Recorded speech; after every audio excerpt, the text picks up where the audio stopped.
no person, no other human being, no other primate, no fellow mammal of mine, however clever they may be, is in any position to say that they know God's will, or God's word, or God's desire or intention. This information is not accessible to human beings, and therefore my first statement is this: those who do claim that they know are already, in a sense, discredited. They are deluded, and in a sense, they're the first ones who have to concede that the argument goes on without them, because we have to be awed, all of us, more and more, all the time, more and more awed at that, as we discover how much more there is to know by how little of it we do know or can know. It's only those who say that they know they are certain who we have to distrust a priori, if I can use that expression. Those of us who say that the rule of doubt and of uncertainty, which also governs all other observable principles in the universe, I think are entitled to say that until something like evidence is produced, we're entitled to be free of it.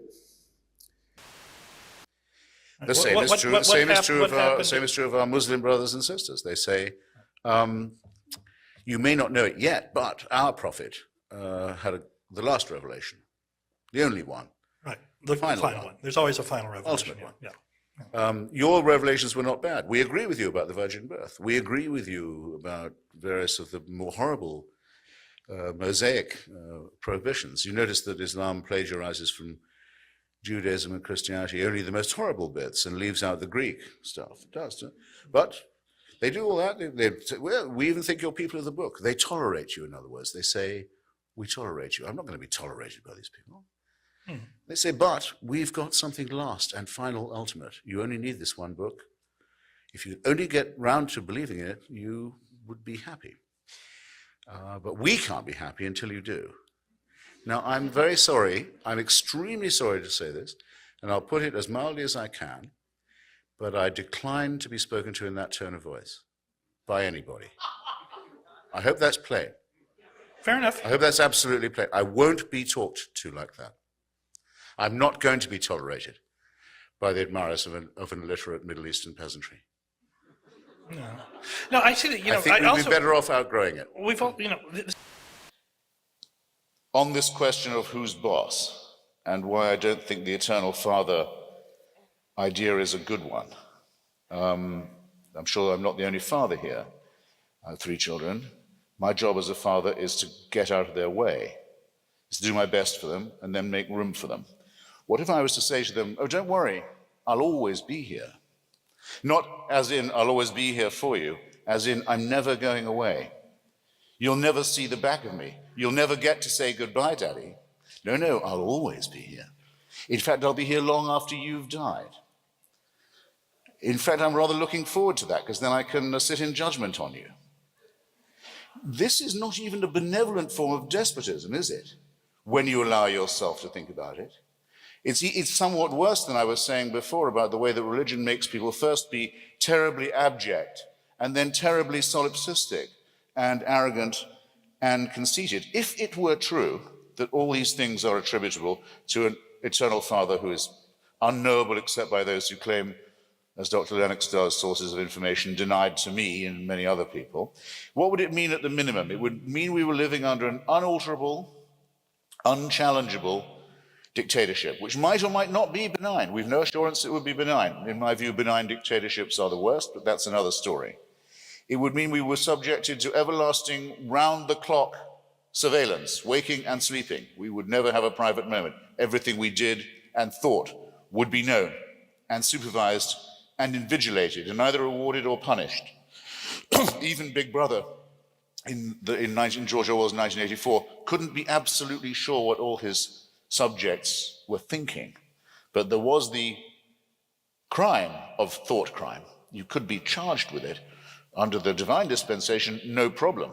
You're convicted of thought crime before you've even had the thought, because everything is knowable. And how would the God who convicted you know? Because he'd already created you full of dirt and sin and wickedness. That's part of the design. And the horror of it, the fascistic element of it, is this: you're created sick, and then you're ordered to be well.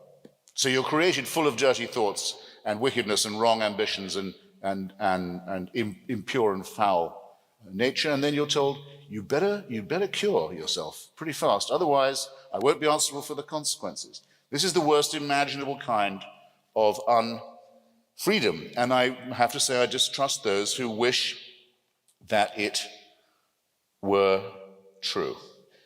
In my opinion, the original emancipation, the first emancipation that humans must undergo is the freeing of themselves from this man-made and mind-forged manacle. It might be asked, why don't I want it to be true?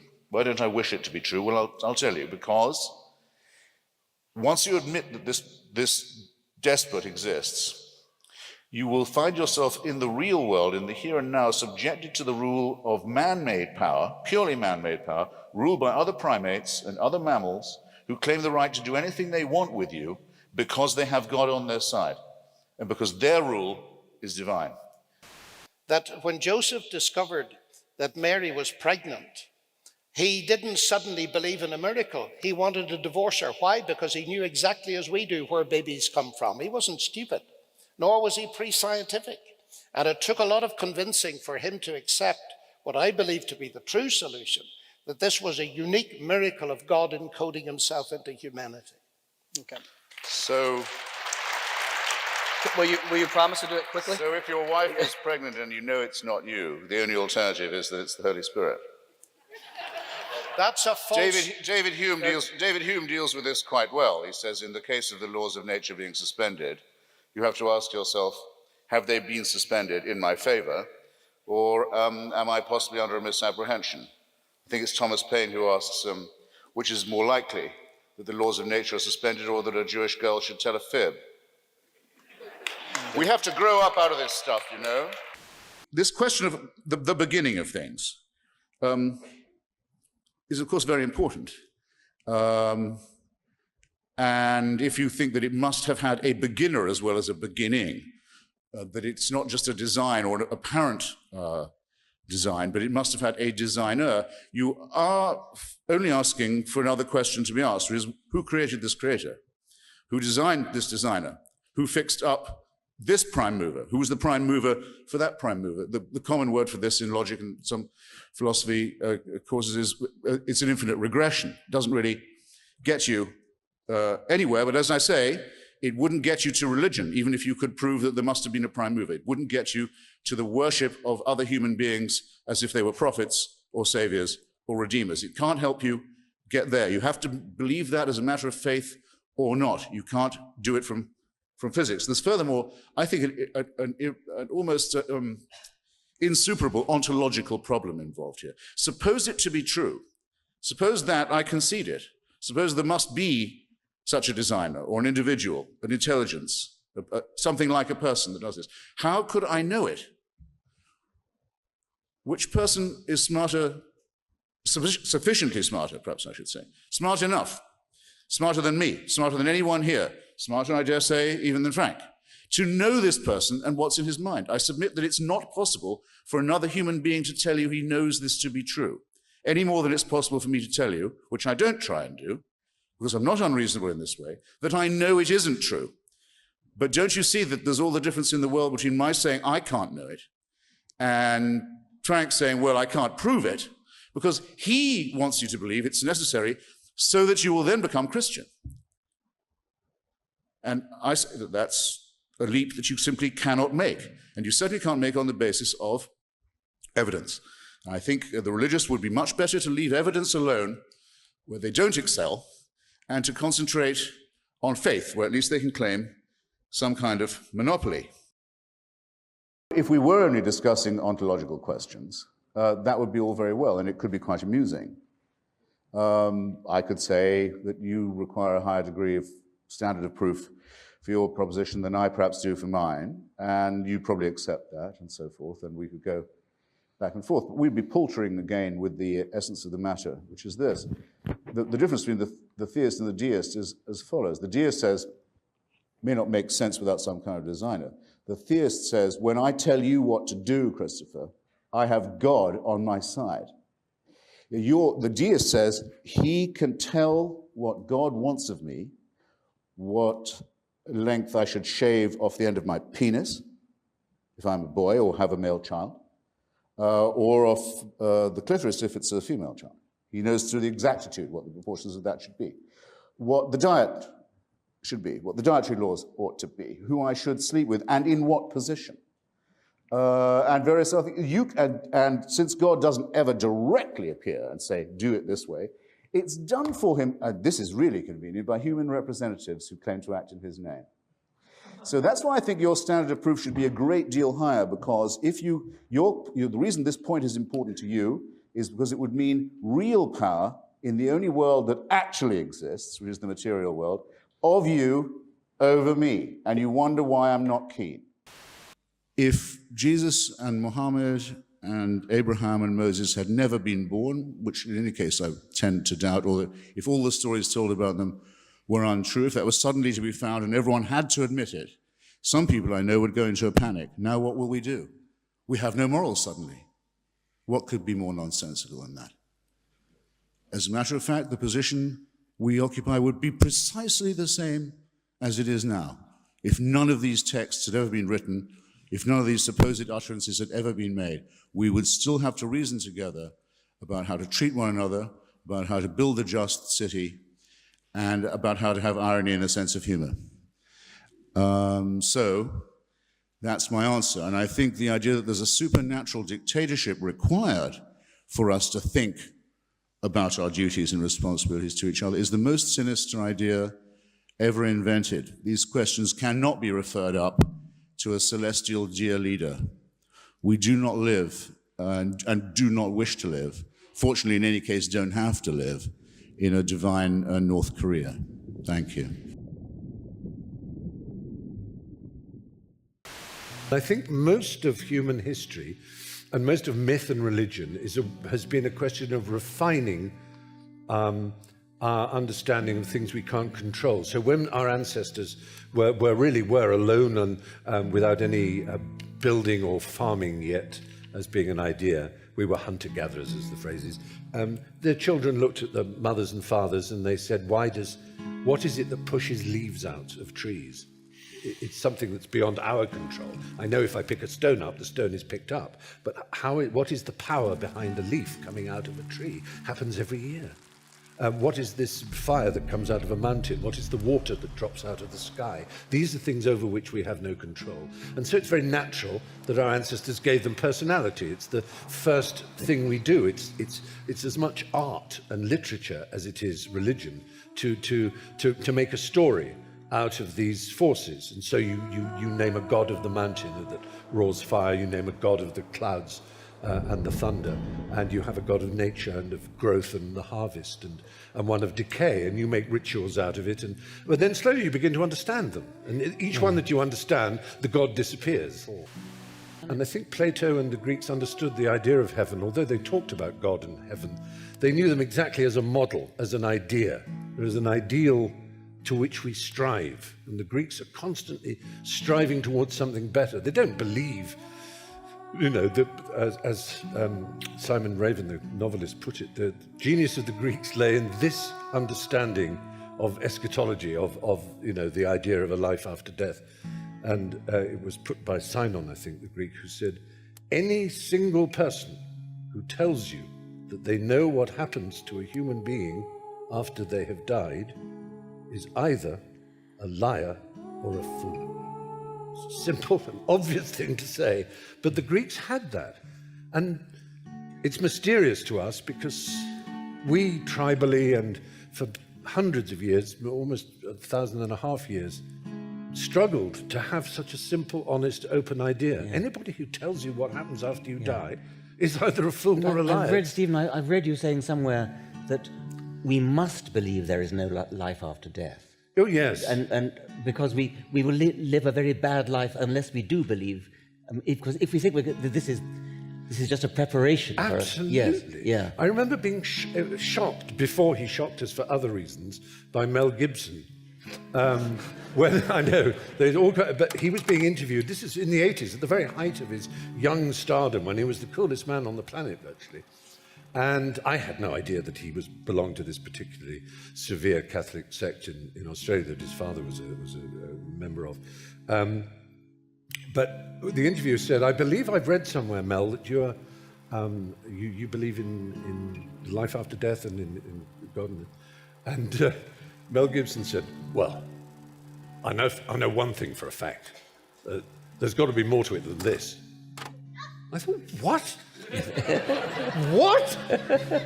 Even if you were just an ordinary guy, to say, oh yeah, there's America, there's Australia, there's Europe, there's the Lake District, there's the poles, there's the deserts, there's the tropics, there's the bushes, there's the galaxy, there's the universe. But there's got to be more than that, surely. But not only that, you are a star who can have as much sex as you can eat and as much money as you could possibly demand, and you feel it's somehow not enough, you know? And this idea that, and of course, as all kinds of obvious ways of knowing that religion, uses the afterlife and the threat of something better as a way of allowing people, or forcing people to put up with what they've got. But yes, I do believe that even on its own terms, if you believe in an afterlife, it limits this life. It's just, you've got to, as Oscar Wilde said, try the fruit of every tree, of every orchard in the world. And some will be bitter and some will be too addictive and so on. But if you... And so I often say to religious people, I said, I would say, well, suppose, a Calvinist appears at the gates of heaven and St. Peter says, so what did you make of cannabis sativa, the plant there? Oh, I never tried that. Oh, no. Have you any idea how much effort went into making this very special plant? I'm not saying you should have nothing but you didn't even try it? Well, what about wine? Oh, no, wine touched my lips.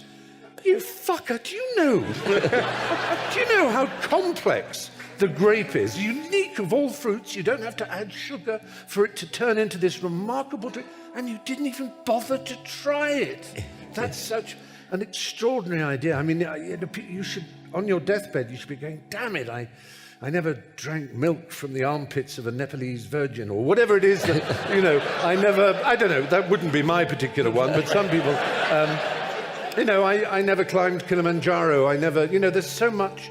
That's so beautifully put, exactly right. And you walk up to the pearly gates and you are confronted by God. What will Stephen Fry say to him, her, or it? I will basically, what's known as theodicy, I think, I'll say bone cancer in children? What's that about?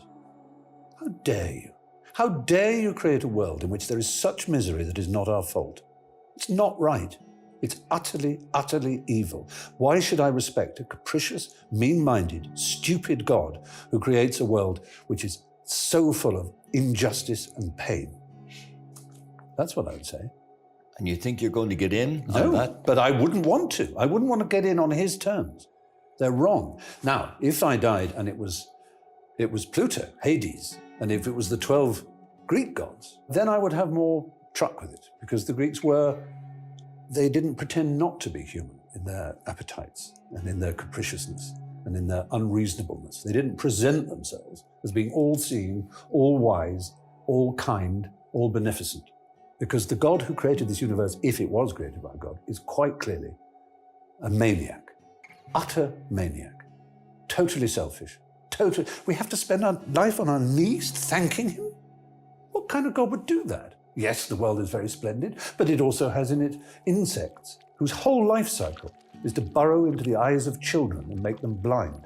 They eat outwards from the eyes. Why?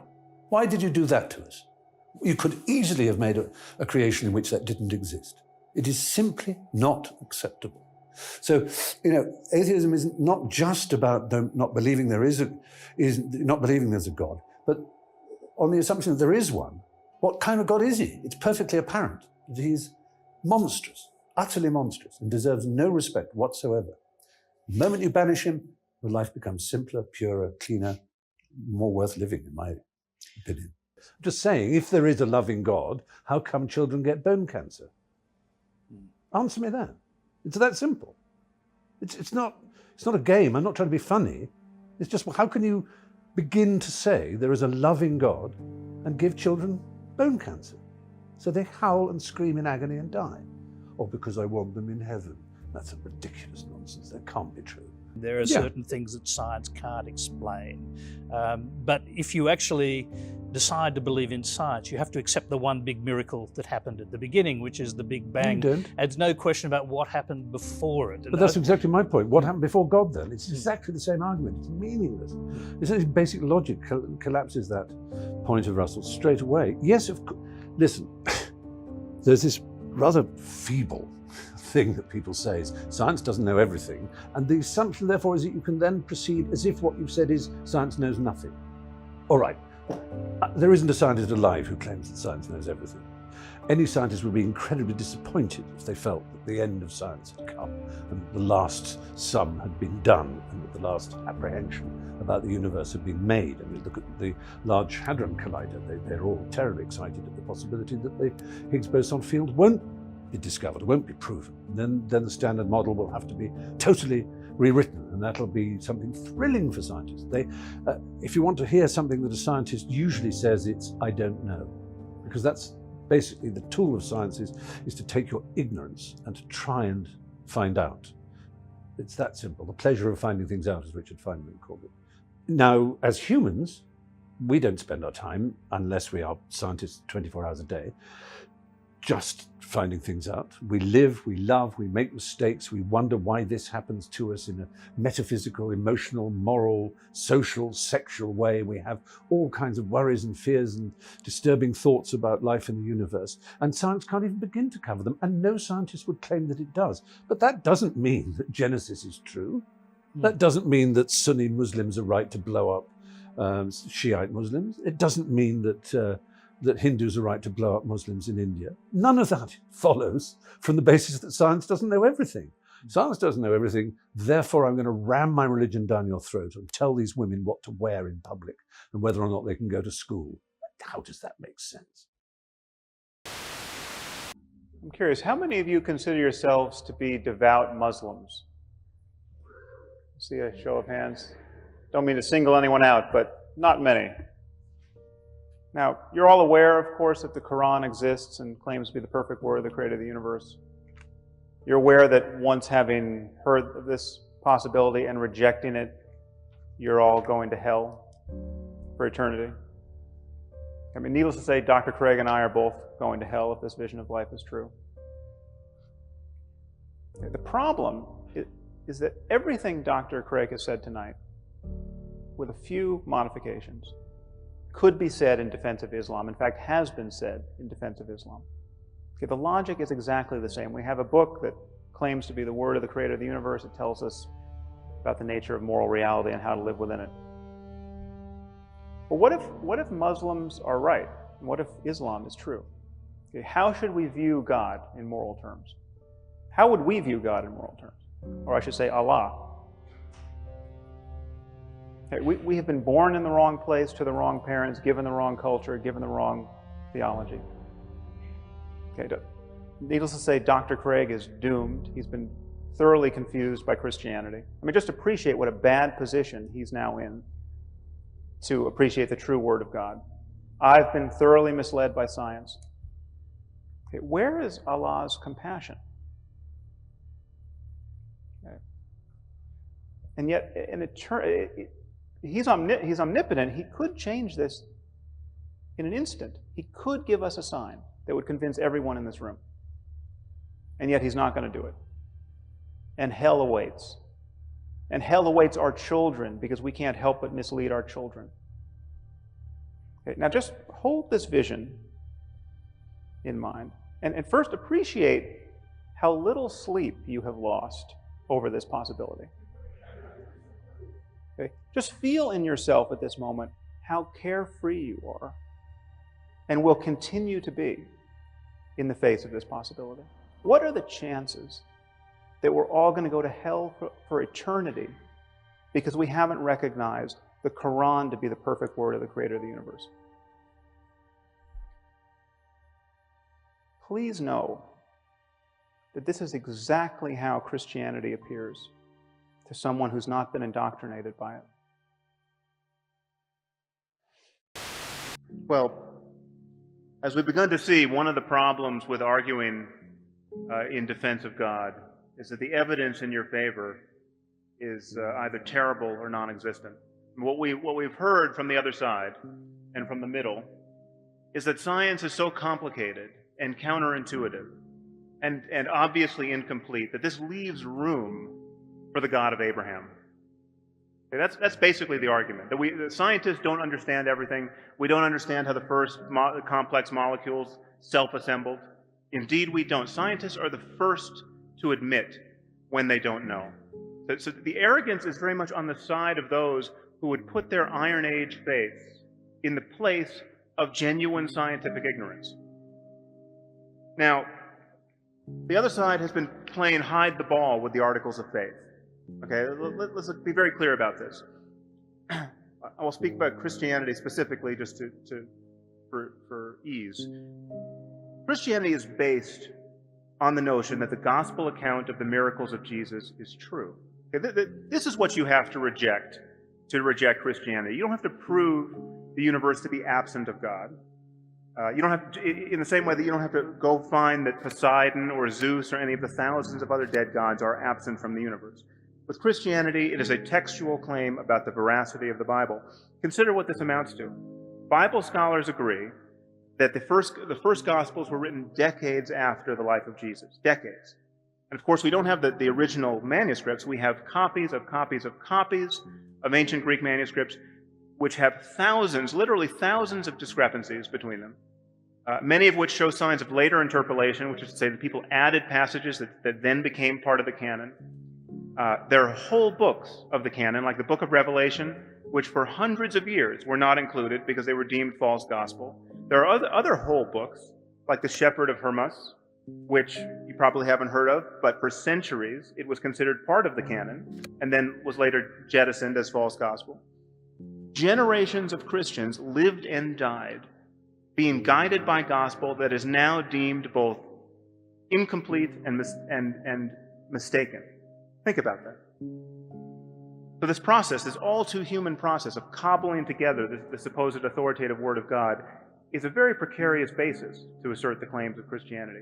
But the truth is, even if we had multiple contemporaneous claims of the miracles of Jesus, this would not be good enough.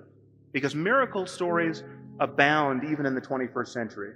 The devotees of the South Indian guru Satya Sai Baba ascribe all of the miracles of Jesus to him. He reads minds, he foretells the future, he raises the dead, he was born of a virgin.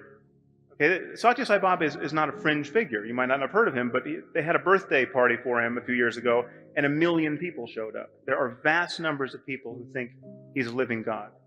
Okay, so Christianity is predicated on the claim that miracle stories, exactly of the kind that today surround a person like Satya Sai Baba, become especially credible when you place them in the pre-scientific religious context of the first century Roman Empire, decades after their supposed occurrence, as attested to by copies of copies of copies of ancient Greek and largely discrepant manuscripts. We have Satya Sai Baba's miracle stories attested to by thousands upon thousands of living eyewitnesses, and they don't even merit an hour on cable television. And yet you put a few miracle stories in an ancient book, and half the people on earth think it a legitimate project to organize their lives around them. Does anyone else see a problem with that? Now, I'm obviously not saying that Dr. Craig or all religious people are psychopaths and psychotics, but this to me is the true horror of religion. It allows perfectly decent and sane people to believe by the billions what only lunatics could believe on their own. Okay, if you wake up tomorrow morning thinking that saying a few Latin words over your pancakes is going to turn them into the body of Elvis Presley, okay, you have lost your mind. Okay. But if you think more or less the same thing about a cracker and the body of Jesus, you're just a Catholic.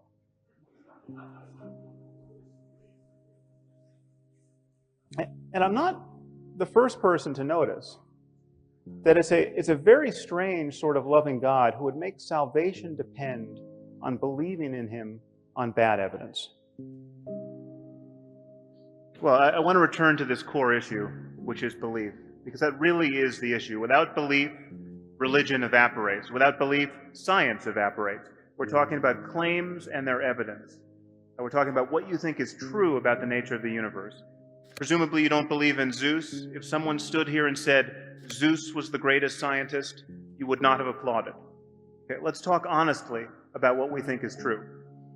The truth is that religion, as we speak of it, Islam, Christianity, Judaism, is based on the claim that God dictates certain books.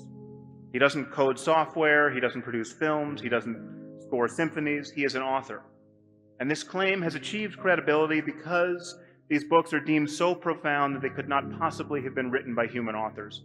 Please consider for a moment how differently we treat scientific claims and texts and discoveries. Isaac Newton went into isolation for 18 months, starting in the year 1665. When he came out of his solitude, he had invented the calculus. He had discovered the laws of motion and universal gravitation. He had single-handedly created the field of optics. No one thinks that this was anything other than a man's labor.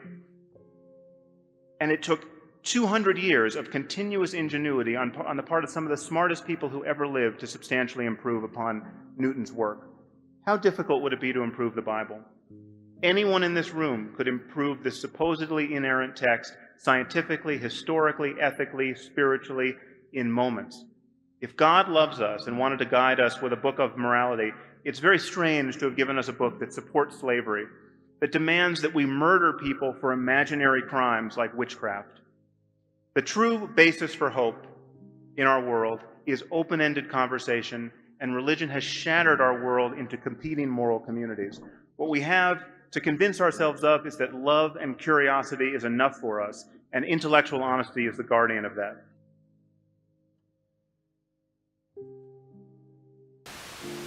So here's what happened. About 5,000 to 7,000 years ago, these small bands of hunter-gatherers began to coalesce into chiefdoms and states. As long as the numbers are small, informal means of behavior control and moral enforcement operate quite well.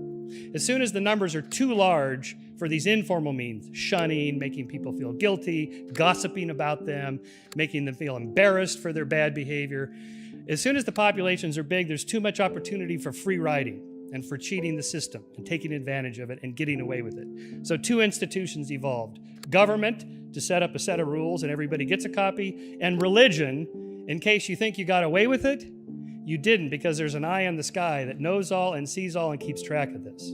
So this is the second part of how humans construct religions and gods, because we need it for moral enforcement. It just so happens, by contingency and chance, religion and government was the first on the scene.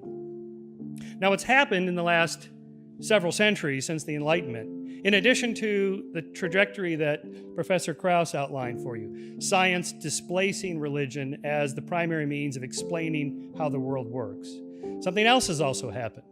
We've slowly but ineluctably replaced religion as the primary source of our morals and came up with the clever idea that you actually have to have a reason why you have certain moral principles and we're going to write certain laws. You actually have to give evidence for why you think this is a good law or a bad law or a good moral principle or a bad moral principle. And that has been the trajectory of the Enlightenment since about 200 years ago. And so again, what's more likely, that one of them happens to be the one true religion and the one true God, and all those others that have been constructed are false gods, or that, as we can clearly see, anthropologically, socially, psychologically, and so on, this is what people do to get along. They construct religions, they construct moral systems, and so on. We now know that we can do this without gods. In fact, we do it quite well without gods. Northern European countries do just fine with much lower rates of religiosity than we have. It is possible to do that, and that is what we've been doing. According to UNICEF, about 29,000 children under the age of 5 die each day, mainly from preventable causes. That's 21 dead children every minute, 10.6 million a year. That's the equivalent of a Holocaust every year. More than 70% of these 10.6 million children deaths every year are attributable to 6 causes: diarrhea, malaria, neonatal infection, pneumonia, preterm delivery, or lack of oxygen at birth. Science's response is, well, give them those things. Religion's response is, those are part of God's plan. Really? What kind of plan is that? What kind of God, who is all-powerful and all good, would not stop that? Now, I'm not talking about homicides, gang warfare, civil wars, and strife in Syria. I'm not talking about that. I'm talking about innocent children who have no free will. They're not freely choosing to die from horrible diseases and cancer. Why would God allow that to happen? An all-powerful, all-good God? A less than powerful or not so good God? Or no God at all? The problem with explaining evil for religious people, for theists, is what I call the irrefutable God problem. When good things happen, who gets the credit? God did it. He works in wonderful ways. He's answered my prayers. He made a miracle. When bad things happen, who gets the blame? Not God. Or, he works in mysterious ways, don't you know? What does that even mean? So no matter what happens, the God hypothesis is confirmed. What would disconfirm the God hypothesis? Good things happen, so God is. Bad things happen, so God is.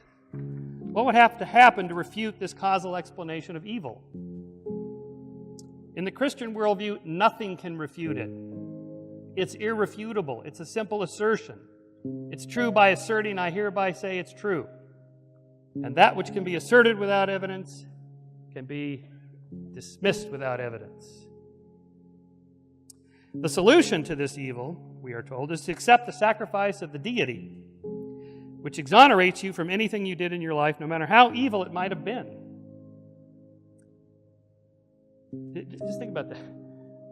You could be a serial killer on death row in Texas and find Jesus. This happens, don't you know? As it happens, I've read all 414 final statements of the executed prisoners in the state of Texas for a research project I'm doing. And about 90% of them found Jesus in prison. Not surprising, there's a big Christian ministry there. Are we to believe that these men, if they accept Jesus at the last moment, after the brutal crimes that they committed, they get to go, and Jews don't, Muslims don't, Native Americans never heard of Jesus before Europeans came here, they don't get to go? What about the 100 billion people that lived before us? Before Jesus, it was about 90 billion. They don't get to go to heaven? It's just the way it goes. Too bad. They didn't accept Jesus. This makes Christianity something of a cult of human sacrifice, but instead of the sacrifice of children or beasts of burden as practiced by primitive religions, it's the updated 2.0 version. The sacrifice of one child, the Son of God. This brings up my last point, my opening statement. So, David, I presume you are a monotheist. Christians are monotheists. God is omniscient, omnipotent, omnipresent, omnibenevolent, and so forth. We were created sinless because God gave us free will. And Adam and Eve chose to eat from the tree of knowledge and so forth. We're born with original sin. Okay, first of all, this goes against all Western jurisprudence. You are responsible for your own sins, not anybody else's. And you are beholden and should be sorry to the people you harmed, not somebody else. Still, God could just forgive the sin we never committed, but instead He sacrificed His Son Jesus, who is actually just Himself in the flesh, because Christians are monotheists. So this violates the law of identity. A is A. A cannot be non-A at the same time. So the only way to avoid eternal punishment for sins we never committed from this all-loving God is to accept His Son, who's actually Himself, as our Savior. So my final sentence.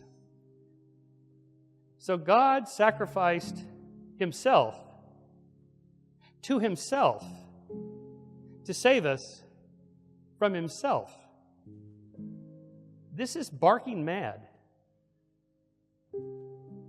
Where do we get our morals from? It can't be from the Bible, because almost nobody obeys, certainly not the Old Testament, and most of the New Testament. I mean, death penalty for adultery, there goes half of Congress. I mean, nobody is going to do this, right? So we pick and choose, we cherry pick from the holy books based on something else that's happened that I referenced in my opening statement of there's been this other change that's happened, this secularization of morality. That is, you have to actually have good reasons for why you hold certain moral principles, and you should be able to articulate them. And so that's been the change there. So even if you and I both listen to the still small voice within to decide what's right or wrong, Dinesh, I'm claiming you're not getting it from the Bible, and I'm not either. We're getting it from somewhere else. I think we've evolved this propensity to have moral emotions, and then culture tweaks them, and we've been getting progressively more moral. Like a popular thing at Skeptic Magazine is psychics and people that can telekinetically move objects with their mind or so on. And there's an example of this where there's a man who can move the cursor on his computer just by thinking about it. Now, it turns out he's a quadriplegic and he has a chip in his brain that enables him to do this. But if you don't know about the chip, it looks like a miracle. Once you know the technology, it's no longer miraculous. This is Arthur C. Clarke's third law. Any sufficiently advanced technology is indistinguishable from magic. I contend that there's no such thing as the supernatural or the paranormal. There's just the natural, the normal, and the stuff we haven't explained yet. When something unusual like that happens, we should go searching for the mechanism behind it. Is there a chip in the brain? So if it's true that, say, God heals cancers or whatever due to prayer, this should be a measurable thing. There is at least one positive reason why I don't believe in God and two negative reasons. The positive reason is the one that was reputed to have been uttered by Laplace when the Emperor Napoleon asked him where God figured in his account of the cosmos. And Laplace famously replied, "I had no need of that hypothesis." In other words, to Laplace, the universe was sufficiently explicable without positing a God, or at least no more explicable if we do posit one. So why do so? We do not need to believe in God in order to explain the universe, and belief in God does not really help us to explain it. Why do people believe in God? Well, I'm asking that as a philosophical question rather than a psychological question. There may be some psychological needs for people to believe in God, but looking at that as more as a philosophical question, we could say that in the Christian tradition, particularly in medieval times, the tradition attempted to develop rational arguments for the existence of God. And to some extent that still exists among Roman Catholic circles. I'll mention three of those famous arguments. There's the first cause argument, that you need to believe in God to answer the question, what caused the universe to exist? And the answer is, of course, God created it. John says he believes. We're talking about the biblical God, the God who is supposed to have created the world. Secondly, the ontological argument, which works from the definition of God as a being with all the perfections. And thirdly, the argument from design, that the world shows signs of having been designed by a God. Let me briefly look at these. The first cause argument is sometimes today resurrected as something that is compatible with science, because people sometimes say, haven't we learned through science that the universe began with a Big Bang, that it began around 13 billion years ago? John, I think, said that it was created from nothing, or he quoted a scientist saying it was created from nothing. And how could that happen? How can you create something from nothing? Doesn't that suggest that there has to be a God? But I think scientists are guilty of sowing a great deal of confusion when they use the word universe in statements such as the universe began 13 billion years ago with the Big Bang. If you actually tackle a physicist who studies this issue, and ask, what do you really mean by the universe in that statement? They will tell you, if they're honest, that what they're talking about is the observable universe, or the known universe. The universe that we can observe with our telescopes and all the devices we have seems to have begun from some kind of bang, if you like, development about 13 billion years ago and to have been expanding ever since. But if you ask the scientist, well, do we know that it began from nothing? They will answer, no, we don't know that at all. We can't observe anything before the Big Bang. So any statements about what the situation was before the Big Bang are not scientific statements. They are statements perhaps of religious faith or belief. So it may well be that the universe, for example, has been constantly oscillating, been constantly expanding and then collapsing and then expanding again, and it's been doing that forever, for infinite time. That's perfectly compatible with everything that science can tell us. So we don't need a God to explain the beginning of the universe. The universe may have always existed. And indeed, if we think that, as the first cause argument runs, everything has to have a first cause, then of course that argument applies to God as well. If we're allowed to say God needs no first cause, then we ought to be allowed to say the universe needs no first cause. Well, it's not that we recognize each other as equally human, it's that we recognize as equally capable of suffering. And that's why the boundary of our species shouldn't be the boundary of moral concern. Now, in your remarks about the fact that gorillas don't follow these principles, you're confusing the issue of who is a moral agent and who is a subject of moral concern, you might say a moral patient. Of course, you have to have a certain level of cognitive capacity or rationality to be a moral agent. And that's why a human child of a year old is not a moral agent, and a human with severe brain damage may not be a moral agent either. But they are still moral patients. That is, it still matters how we treat them because they're capable of suffering. It's in the capacity to suffer that I believe that we're equal. And if you ask what's the moral foundation of that, it's what I said before in talking about Jefferson. It's our capacity to put ourselves in the position of those beings and to say, how would I like it if I were like them?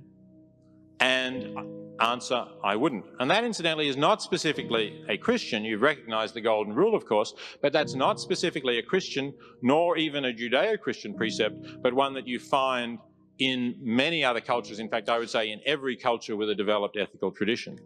I think at their foundation, all religious belief is irrational insofar as it believes in a deity or a supernatural force or something of that sort.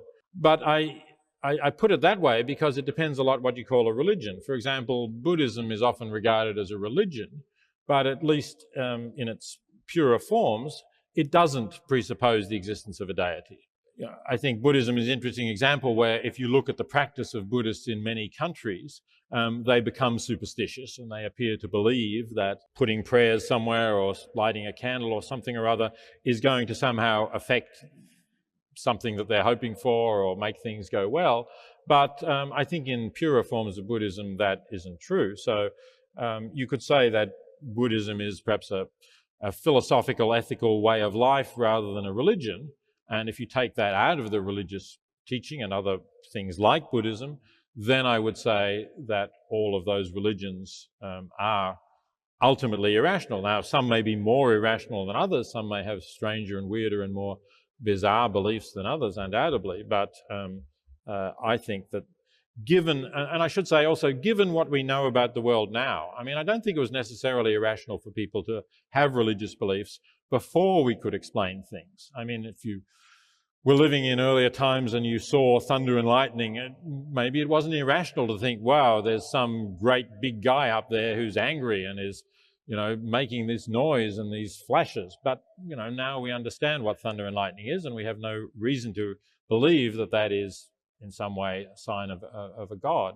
So I think it depends on our circumstances. But given the kind of knowledge of the world we have today, I think belief in a deity, particularly a deity of the Bible, that sort, is irrational.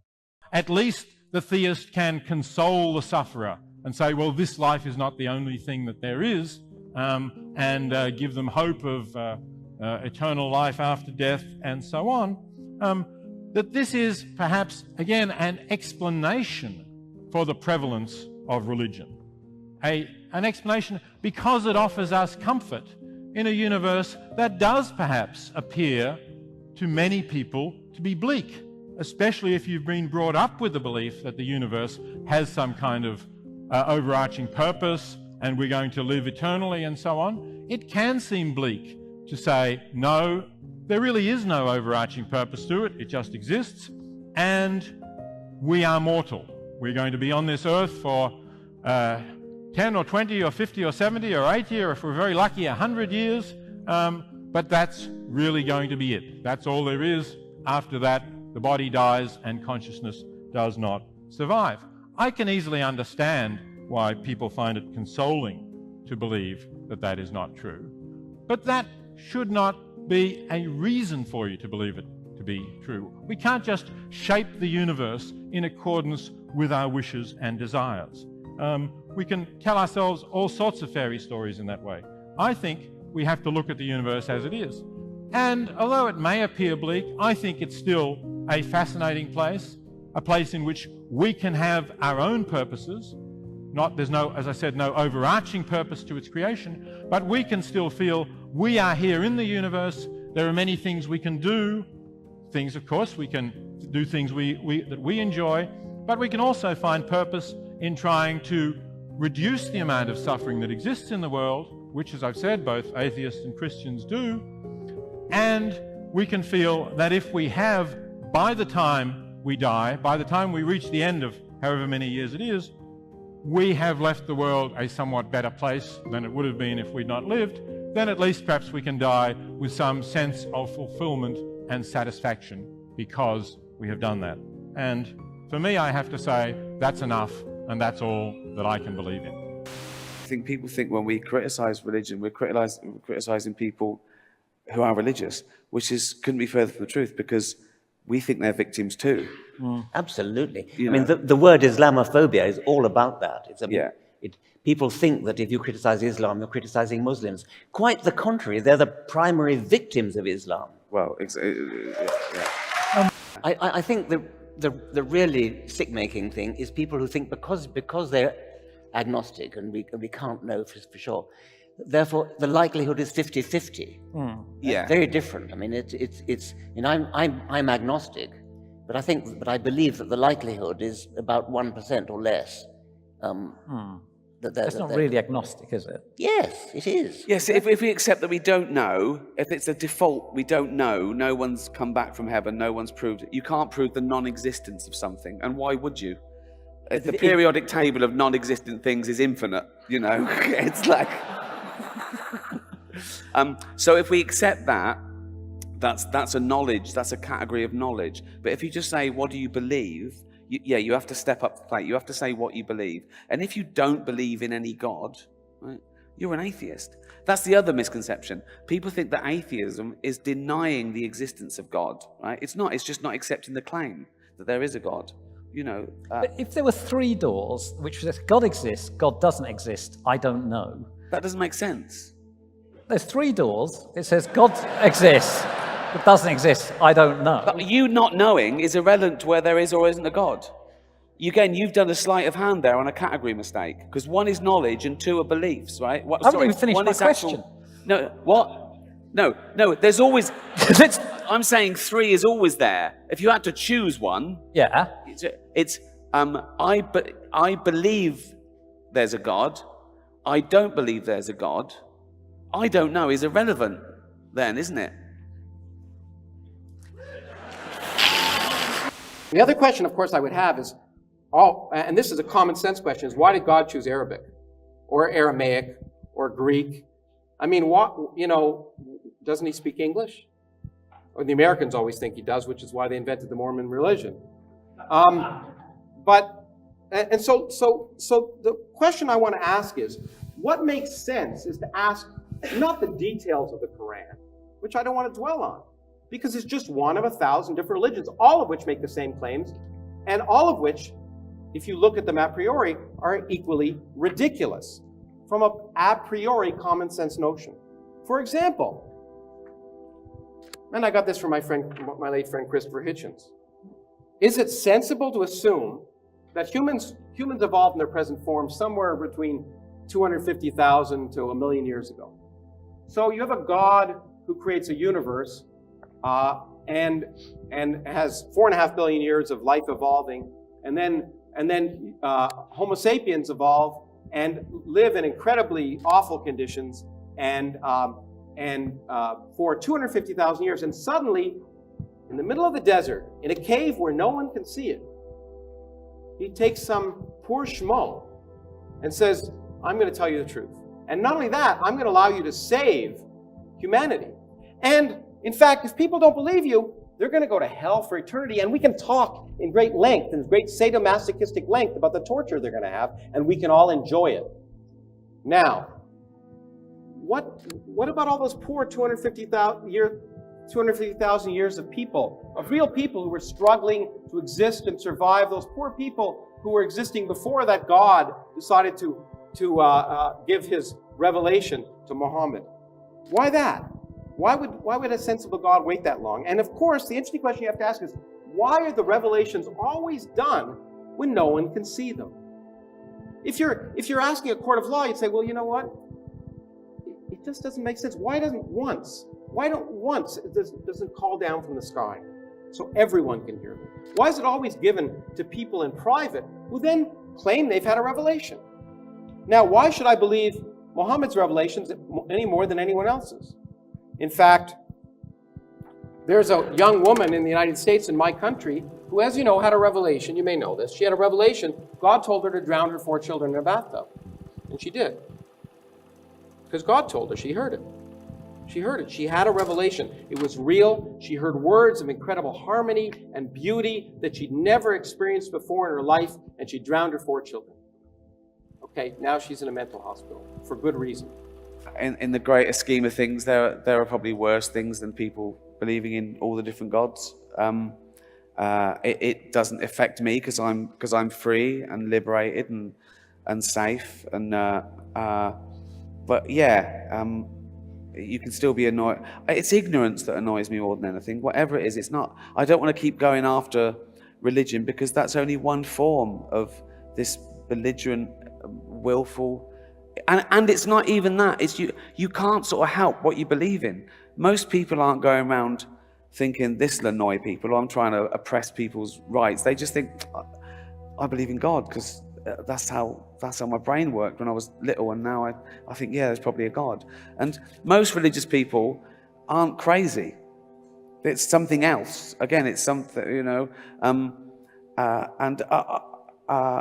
We worry about the people who believe the bad bits in their holy book as well as the good bits. Most nice people who believe in God, they can tell the difference. They know the nice bits. They cherry pick and they know the nice bits from the bad bits. They don't do the bad bits. And my point is, if you know the bad bits from the good bits, you don't need the holy book. You know, you're already a moral person. For not believing, you're tortured for infinity. The tortures are actually described in the Quran, and you know it as well as I do.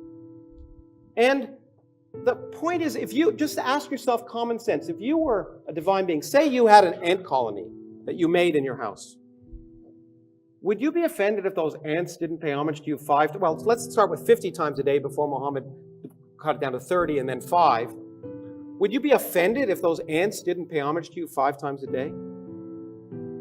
And if they didn't look up to you or didn't recognize your existence, would you destroy them? No, I mean, it just seems so petty.